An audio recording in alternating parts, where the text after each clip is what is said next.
And that's when there's a little twitch at the temple of the man in the white shirt, as if his mask has slipped a little, just a fraction. He looks at the trailer, his boxed in Skoda, the sign, over standing in front of him with his arms crossed. The man seems to consider for an instant whether he might try to force Ove by violence, but he realizes in another instant that this would very likely be an extremely bad idea. This was very silly of you, Ove. This was very, very silly, he hisses finally, and his blue eyes, for the first time, are filled with genuine fury. Ove's face does not betray the slightest emotion. The man in the white shirt walks away, up towards the garages and the main road, with the sort of steps that make it clear that this will not be the end of this story. The woman with the papers hurries off after him. One might have expected Ove to watch them with a look of triumph in his eyes.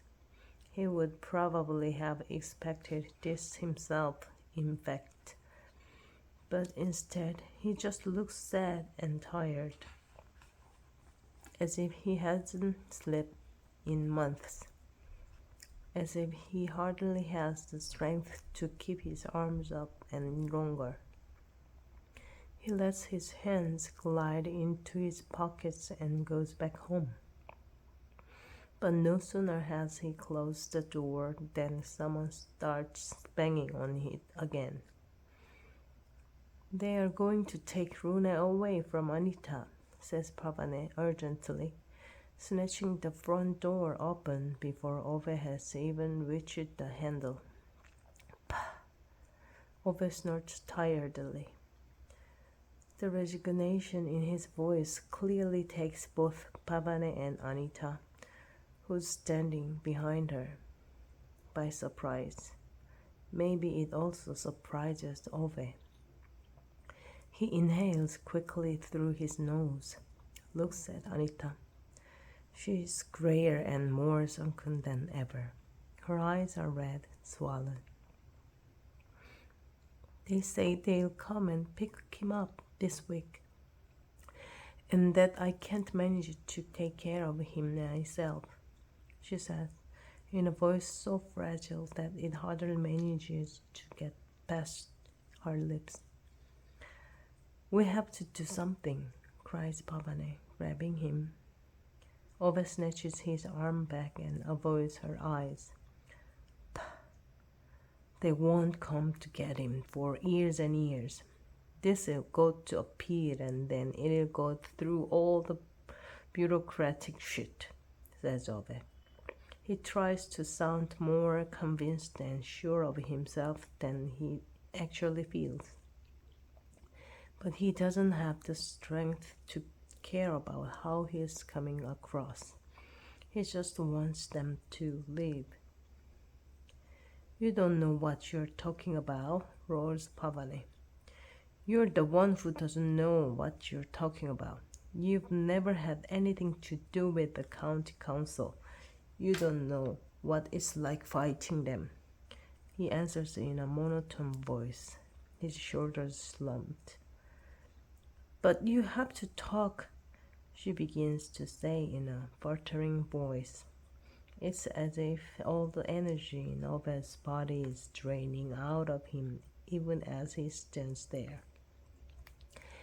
Maybe it's the sight of Anita's worn-out face. Maybe it's just insight that a simple battle won is nothing in the greater scheme of things. A boxed-in Skoda makes no difference. They always come back, just like they did with Sonia, like they always do, with their clauses and documents. Men in white shirts always win. And men like Ove always lose people like Sonia, and nothing can bring her back to him. In the end, there is nothing left but a long series of weekdays with nothing more meaningful than oiling the kitchen counters. And Ove can't cope with it anymore. He feels it in that moment more clearly than ever. He can't fight anymore, doesn't want to fight anymore, just wants it all to stop. Pavane keeps trying to argue with him, but he just closes the door. She hammers at it, but he doesn't listen. He sinks down on the stool in a hole and feels his hands trembling. His heart thumps so hard that it feels like his ears are about to explode. The pressure on his chest, as if an enormous darkness has put its boost over his throat, doesn't begin to release till more than 20 minutes later. And then Ove starts to cry.